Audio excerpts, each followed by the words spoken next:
So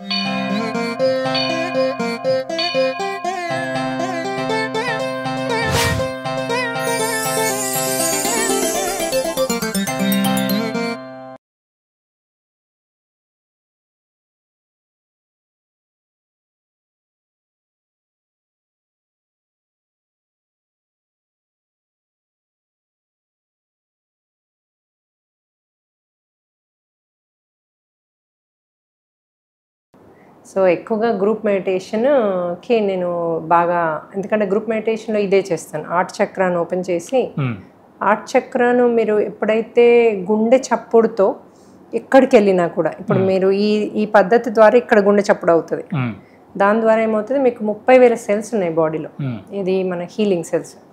అవి ఆ ప్లేస్కి వచ్చి, ఇప్పుడు మీరు భుజము నాకు నొప్పి ఉంది, భుజం బ్యాక్ పెయిన్ ఉంది, వాటిని ఒకవేళ నేను ఈ గుండె చప్పుడుని యాక్టివ్ చేసి ఆ ఏరియాకి తీసుకెళ్ళాను అనుకోండి, న్యాచురల్లీ మీరు ఎప్పుడైతే ఆనాపానసతిలో అక్కడ బ్రీతింగ్ చేస్తే అక్కడ గుండె చప్పుడు వచ్చేస్తుంది. అంటే ప్రాక్టీస్ ద్వారా ఒక 1 వీక్ చేస్తే వచ్చేస్తుంది according to me. So practice ద్వారా అక్కడ గుండె చప్పుడు వస్తే అన్ని సెల్స్ అక్కడికి వచ్చి రిపేర్ మొదలు పెడతాయి. ఎప్పుడైతే మీకు సంకల్పంలో నాకు బ్యాక్ పెయిన్ ఉంది, పోదది రాదు అంటే ఈ సెల్స్ పనిచేయవు, అక్కడ వచ్చి హీల్ చేయవు. లేకపోతే న్యాచురల్గానే ఎక్కడ నొప్పి ఉన్నా వెళ్ళి హీల్ చేస్తాయి, అది న్యాచురల్ వే ఆఫ్ డూయింగ్. కానీ వీళ్ళకి ఎప్పుడైతే నాకు ఇది క్యాన్సర్ ఉంది, నేను చచ్చిపోతానేమో అని ఆ స్ట్రెస్తో వాటిని పని చేయనివ్వరు. సో ఇలాంటి మెడిటేషన్స్తో ఏమవుతుందంటే మీరు కామ్ చేసి సంకల్పము హీల్ చేస్తుందని, మనం ఆ సంకల్పంతో కనుక చేస్తే మీకు హీల్ అయిపోతుంది, చాలా ఫాస్ట్గా హీల్ అయిపోతుంది బాడీ. మన చేతుల్లోనే మన హీలింగ్ ఉంది, మన చేతుల్లోనే మనము సఫరింగ్ ఉంది. సో ఈ సింపుల్ సూత్రాన్ని కనుక వాళ్ళు పట్టుకుంటే అసలు అందరూ అద్భుతమైన జీవితాన్ని జీవించవచ్చు. అవును. అంటే మీకు ఈ ధ్యాన పరిచయం అనేది ఎప్పుడు జరిగింది? ధ్యాన పరిచయము నేను 15 years అవుతుంది చేయబట్టి. అయితే నేను ఎప్పుడైతే నాకు, అంటే ప్రతి ఒక్కరికి ఒక ఇష్యూ ఉంటుంది కదా ధ్యానంలోకి వెళ్ళడానికి, ఎవరు కూడా హ్యాపీగా ఉంటే వెళ్ళరు. అవునండి కదా, అంతే నా అనుభవం అయితే అది చాలా రేర్ గా చూసాను నేను. అంటే కొంతమంది అంటే ఏదో తెలుసుకుందాం, మోక్షం తెలుసుకుందాం అట్లా వెళ్తుంటారు, వెళ్ళినా కూడా అంత డీప్గా వెళ్ళరు. అంటే వెళ్ళరని నేను అందరినీ కామెంట్ చేయట్లేదు, కానీ ఎక్కువ మంది ఏదో ఇష్యూ మీద ఇష్యూ ఉంటే మటుకు దాన్ని ఏది అయిపోయే వరకు మనం పట్టేసుకుంటాం కదా. సో అది ఎక్కువగా కనిపిస్తారు నాకు. చాలా రేర్గా మీకు వేరే వాళ్ళ బాధలున్నాయి, దీని సంగతి ఏదో తెలుసుకొని వాళ్ళకి హెల్ప్ చేద్దామని వచ్చే వాళ్ళు కూడా కొంతమంది ఉన్నారు నాకు తెలిసిన వాళ్ళు. సో నాకేమైందంటే పిల్లలు చాలా చిన్నగా ఉండినారు అప్పుడు, 2 years ఏమో, నా ట్విన్స్. పెద్ద అబ్బాయి 3.5 years తేడా ముగ్గురికి. అయితే అప్పుడు నాకు సడన్గా మెమరీ కొంచెము మర్చిపోవడం మొదలుపెట్టా, అంటే కొంచెం బాగానే. దాని తర్వాత మా ఆయన అన్నారు, మా హస్బెండ్ కార్డియాలజిస్ట్ అనమాట, వారు అన్నారు ట్యాబ్లెట్స్ వేసుకుంటే క్లియర్ అవుతుందిలే అన్నారు. నేను జనరల్ చిన్నప్పటి నుంచి అసలు నేను ట్యాబ్లెట్ అంటే తెలియదు నాకు, అన్ని మా అమ్మ న్యాచురల్ రెమెడీసే ఇస్తుంది, నాకు కూడా అదే, మా పిల్లలకి అదే ఇస్తాను. సో కానీ దీనికి న్యాచురల్ రెమెడీ అంటూ మెమరీకి అప్పుడు నాకు తెలియదు, ఇప్పుడు నాకు తెలుసు న్యాచురల్ రెమెడీ మెమరీకి ఎలా చెయ్యాలో. సో అప్పుడు నాకు తెలియదు కాబట్టి ఏం చేయాలి అని సరే అని వెళ్ళాను, ఇంకా వెళ్ళి టాబ్లెట్ తీసుకున్నా, అంతే ఉన్నమతి పోయింది. అసలు కంప్లీట్గా నాకు మెమరీ అనేది లాస్ అయింది. ఎలా అంటే ఇప్పుడు మీటింగ్ ఉంది, 3:30 మీటింగ్ ఉందంటే అన్ని అలారమ్స్ పెట్టుకుని నేను 3:20 వరకు పెట్టుకుని కార్లో కూర్చున్నాక ఎక్కడ పోవాలో తెలియదు నాకు, అంత సివియర్ ఉండింది. సో నాకు ఏం భయం వేసిందంటే పిల్లల్ని వెనకాల కార్ సీట్లలో పెడతారు, మర్చిపోతానేమో, మర్చిపోయి దిగుతానేమో అని. పిల్లలు ఇంకా దక్కరు కదా, చనిపోతారు కదా హీట్ స్ట్రోక్కి. యుఎస్లో చాలా కేసెస్ ఉన్నాయి ఇలా, ఎందుకంటే మనము పని వాళ్ళు ఉండరు, ఇది ఉండరు, వెనకాల ఉంటే వెనకాల దిగి వెళ్ళిపోవచ్చు. అది నాకు చాలా భయం వేసింది. భయం వేసి నాకు మొదటి నుంచి కూడా నేను జిఆర్ స్వామి శిష్యురాల్ని, చాలా నాకు గోదా అంటే ఇంకా అసలు చాలా. సో చిన్నగా ఉన్నప్పటి నుంచి గోదా ప్రవచనాలు, గోదాదితో నేను బాగా. సో అయితే ఇంకా పట్టుకున్నా, నువ్వు నాకు చూపెట్టాలి, ఏదైనా న్యాచురల్ వే చూపెట్టు, ఇలా ఇది కరెక్ట్ కాదు అనేసి ఇంకా బాగా నాకు తెలిసి యూనివర్స్ చూపిస్తుందని. అయితే బాగా దాన్ని పట్టుకుంటే మా ఒక ఆంటీ వచ్చారు, వచ్చి అన్నారు, ఆంటీ నేను ఇక్కడ ఒక అమృత యోగా అని ఉంది, అక్కడికి యోగా టీచర్ ట్రైనింగ్కి వెళ్తున్నా, వస్తావా అన్నారు. నేను అంటే ఇప్పుడు మనం ఒక దాంట్లో ఉంటే, వైష్ణవ సాంప్రదాయంలో ఉంటే అందరినీ టకాటకా నమ్మి వెళ్ళాం. మళ్ళీ వాళ్ళు ఏం పూజ చేస్తారో ఏంటోలే అన్నట్టుగా అనిపిస్తుంది మైండ్లో, రైట్. సో నేను రాను మీరు వెళ్ళండి అన్న. వారు బ్యాక్ వచ్చారు, మా ఇల్లు దగ్గరే ఉంది. సో మా ఇంట్లో ఉన్నారనమాట. ఆవిడ ఆంకాలజిస్ట్ హేమా అని. ఆవిడ వచ్చి అని ఇట్లా చెప్పారని నాకు చెప్పారు. అది బాడీ మైండ్ అండ్ సోల్ అనమాట.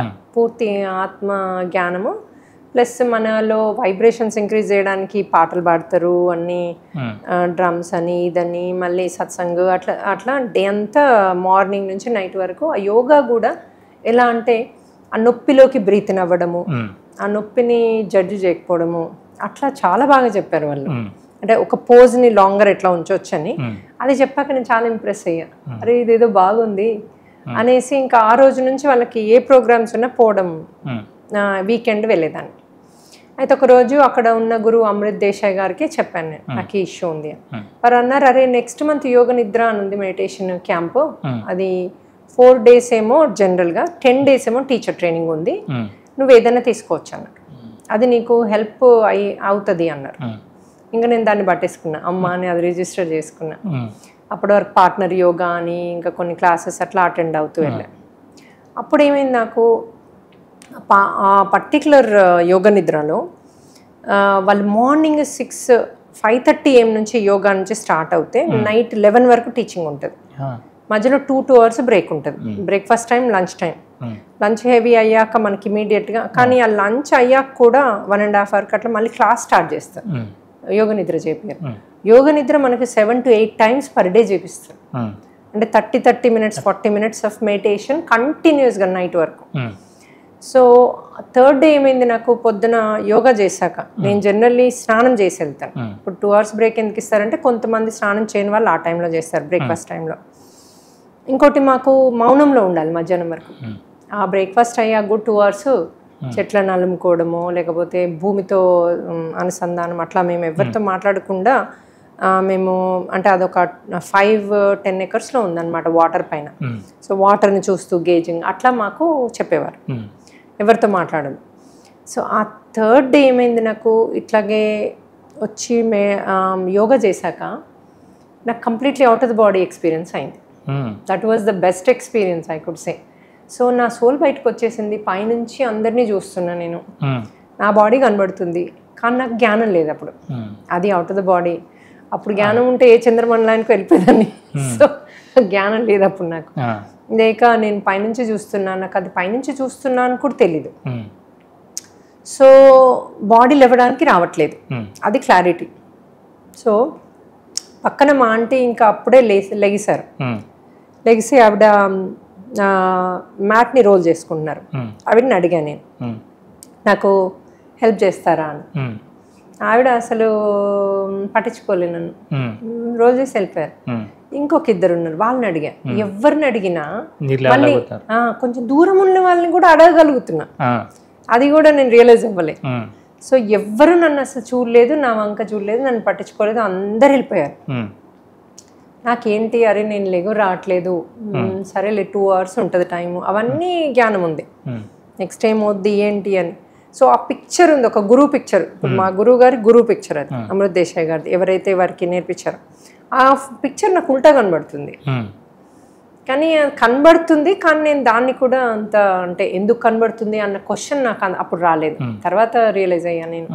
సో ఇంకా ఒక పాయింట్లో నేను ఏమనుకున్నా అంటే, సరే లెగో రాకపోతే ఏమవుతుంది, ఒక క్లాస్ మిస్ అవుతా, ఒకటి ఏదో మిస్ అవుతా, ఇట్స్ ఓకే, బ్రేక్ఫాస్ట్ మిస్ అవుతా, ఇట్స్ ఓకే అని నేను ఎప్పుడైతే కామ్ అయిపోయానో, ఇట్స్ ఓకేలోకి వెళ్ళిపోయానో, సోల్ వచ్చేసింది, లెగోగలిగా.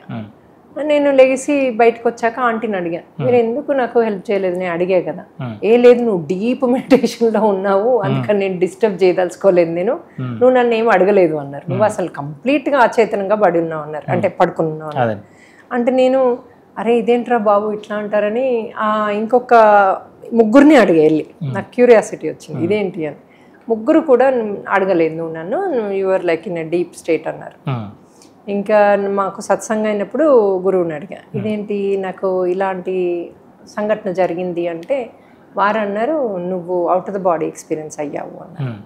అదేంటి అన్న అంటే చెప్పారు, అప్పుడు ఎక్స్ప్లెయిన్ చేశారు, నువ్వు బాడీలోంచి బయటికి నీ సోల్ వచ్చింది, వచ్చినప్పుడు నువ్వు పైనుంచి చూసావంటే అప్పుడు గుర్తొచ్చింది నాకు. అవును, పిక్చర్ ఇలా ఉల్టా కనబడింది, పైనుంచి చూస్తే డిఫరెంట్ ఉంటుంది కదా, అలా కనబడింది అన్న.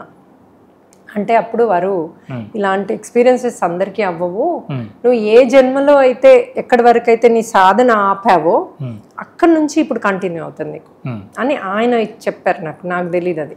సో అప్పటి నుంచి అవుతుంది, నువ్వు చాలా ఇయర్స్ నువ్వు తపస్సు చేసి ఉంటావు అని చెప్పారు. అంటే నేను వావ్ అనుకున్నా. అయితే ఆ రోజు నాకు జరిగింది ఏంటంటే, బయటికి వెళ్తే ఇప్పుడు మనము బ్రేక్ఫాస్ట్ చేసాక బయటికి వెళ్తాం కదా, ప్రతి ఒక్కటి డిఫరెంట్. చెట్లు వేరు కనిపించాయి, ఆకులు వేరు కనిపించాయి, పూల రంగులు వేరు, ప్రతి రంగు వేరు, భూమి వేరు, భూమిలో ఉన్న ఆకర్షణ శక్తి వేరు. అప్పుడు నేను రియలైజ్ అయ్యా దీనికి ఒక శక్తి ఉంది. అప్పటి వరకు భూమి తల్లి అని మనం అంటాం కానీ దానికి ఒక శక్తి ఫీల్ అయ్యాను నేను అడిగి వేస్తే. అప్పటి నుంచి నాకు అసలు చెప్పులేసుకోబుద్ది అవ్వలేదు.